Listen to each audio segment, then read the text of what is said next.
Assalamualaikum warahmatullahi wabarakatuh. Halo teman-teman, perkenalkan saya Asman Arnada dari Prodi Hukum Bisnis dengan NIM 105566103 525. Nah, pada kesempatan kali ini saya akan membuat video untuk memenuhi UTS atau ujian tengah semester dengan mata kuliah pengantar hukum bisnis. Nah, menurut saya teman-teman, pembahasan kali ini sangat menarik loh.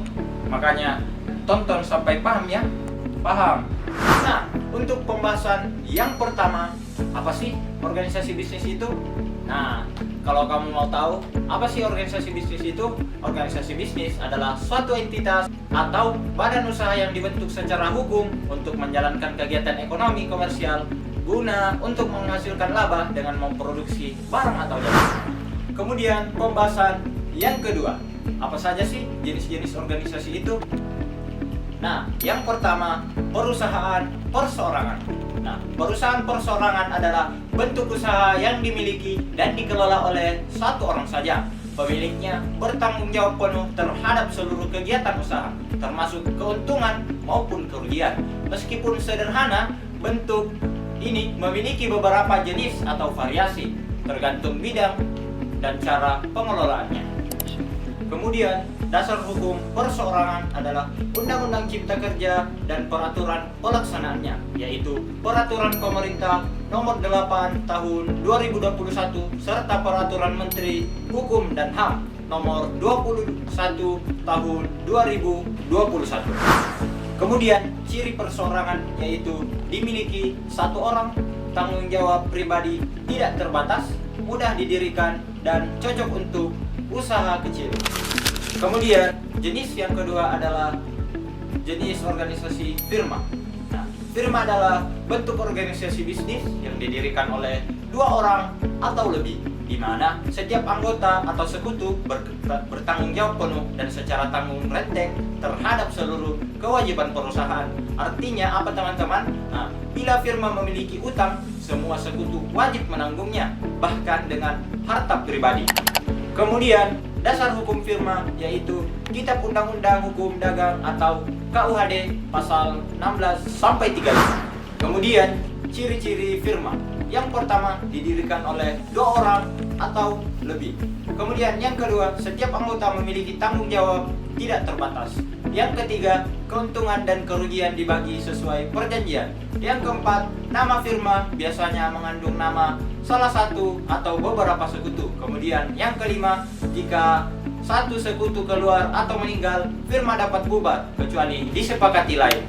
Kemudian jenis-jenis organisasi bisnis yang ketiga yaitu CV. Nah, CV atau persekutuan komoditer adalah bentuk kerjasama bisnis antara dua pihak atau lebih yang terdiri dari yang pertama, sekutu aktif, yaitu pihak yang menjalankan dan mengelola usaha. Yang kedua, sekutu pasif, yaitu pihak yang hanya menanamkan modal dan tidak ikut mengelola usaha. Kemudian dasar hukum CV yaitu Kitab Undang-Undang Hukum Dagang atau KUHD pasal 19 sampai 21 yang menjelaskan yang pertama, pengertian persekutuan komanditer. Yang kedua, tanggung jawab sekutu aktif dan pasif. Yang ketiga, ketentuan umum tentang persekutuan. Kemudian ciri-ciri CV. Yang pertama, didirikan oleh minimal dua orang. Yang kedua, tidak memiliki status badan hukum. Yang ketiga, sekutu aktif bertanggung jawab penuh atas utang, sedangkan sekutu pasif terbatas pada modal. Yang ketiga, nama CV biasanya mengandung kata CV di depannya, misalnya CV Sinar Jaya. Yang kelima, pembagian keuntungan sesuai kesepakatan dalam akta pendirian. Nah, kemudian jenis-jenis organisasi bisnis yang keempat adalah perseroan terbatas atau PT. Nah, PT adalah badan usaha berbadan hukum yang modalnya terbagi dalam saham-saham dan pemilik saham bertanggung jawab sebatas modal yang ditanamkan. Dengan kata lain, pemegang saham tidak menanggung utang perusahaan dengan harta pribadinya. Kemudian dasar hukum PT yaitu Undang-Undang Nomor 40 Tahun 2007 tentang perseroan terbatas atau UU PT. kemudian Undang-Undang Nomor 11 Tahun 2020 tentang Cipta Kerja yang menyederhanakan pendirian PT. Kemudian ciri-ciri PT, yaitu modalnya terbagi dalam bentuk saham, tanggung jawab pemilik terbatas hanya sampai modal yang disetor, serta memiliki status hukum yang terpisah dari pemiliknya. Kemudian jenis organisasi yang kelima adalah koperasi. Koperasi adalah badan usaha yang beranggotakan orang-orang atau badan hukum koperasi yang kegiatannya didasarkan pada asas kekeluargaan dan gotong royong dengan tujuan untuk meningkatkan kesejahteraan anggota. Koperasi berlandaskan pada semangat dari anggota, oleh anggota, dan untuk anggota. Kemudian dasar hukum koperasi yaitu Undang-Undang Nomor 25 Tahun 1992 tentang perkoperasian. Kemudian ciri koperasi yaitu keanggotaan yang bersifat sukarela dan terbuka, pengelolaan yang demokratis di mana anggota memiliki hak suara, serta tujuan utamanya adalah menyejahterakan anggotanya, bukan mencari keuntungan sebesar-besarnya. Kemudian jenis organisasi yang keenam.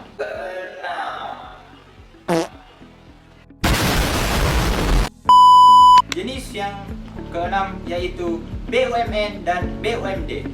BUMN adalah badan usaha yang seluruh atau sebagian besar modalnya dimiliki oleh negara melalui penyertaan langsung dari kekayaan negara yang dipisahkan dan digunakan untuk memberikan manfaat bagi masyarakat serta memperoleh keuntungannya. Kemudian dasar hukum BUMN yaitu Undang-Undang Nomor 19 Tahun 2003 tentang Badan Usaha Milik Negara.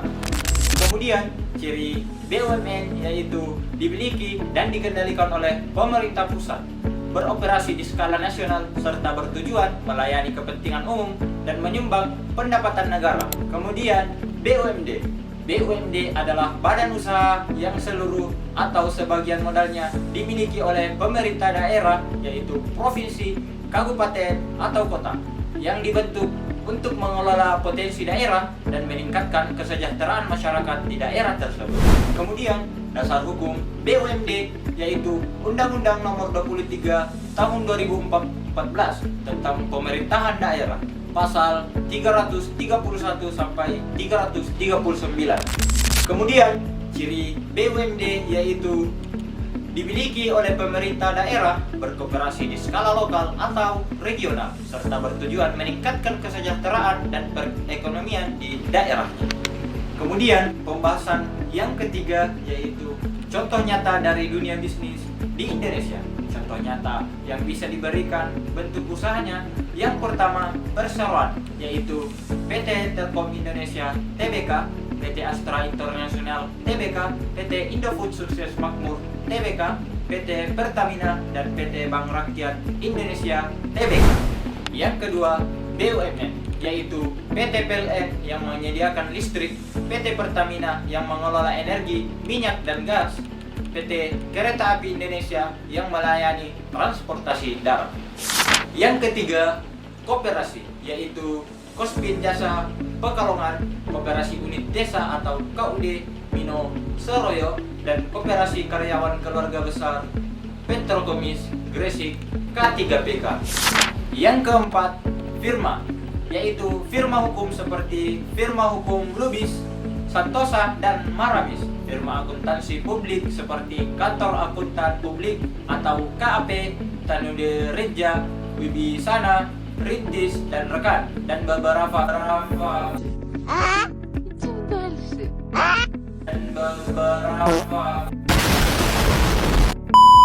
firma dagang yang dikenal seperti Nike dan Cross. Yang kelima, CV, yaitu CV Roti Jojang yang memproduksi roti tradisional, dan CV Tunas Jaya Abadi yang mengekspor lunchbox ramah lingkungan, serta CV Sadewa Agrijaya yang sukses mendistribusikan berbagai produk pertanian. Yang keenam, yaitu perseorangan, yaitu perdagangan, toko kelontong, warung makan, jasa menjahit, salon, desain grafis, industri kecil, kerajinan tangan, batik, dan pertanian. Contoh yang terakhir yaitu BUMD, yaitu PDAM Tirta Kerta Raharja di Bogor, Bank Pembangunan Daerah atau BPD yang ada di berbagai provinsi, dan PT Transportasi Jakarta atau Transjakarta. Kemudian pembahasan yang terakhir yaitu refleksi singkat tentang pentingnya memahami bentuk hukum organisasi bisnis bagi calon praktisi hukum.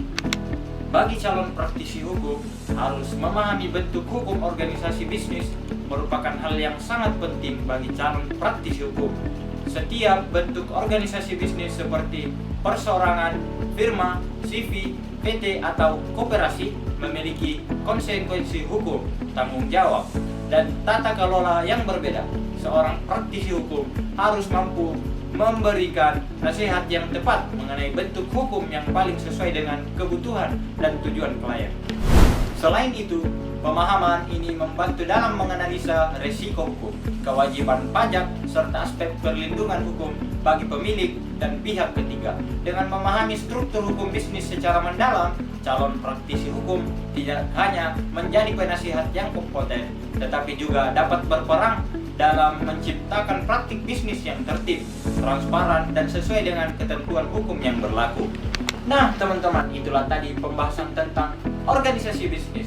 Demikian dari saya. Assalamualaikum warahmatullahi wabarakatuh.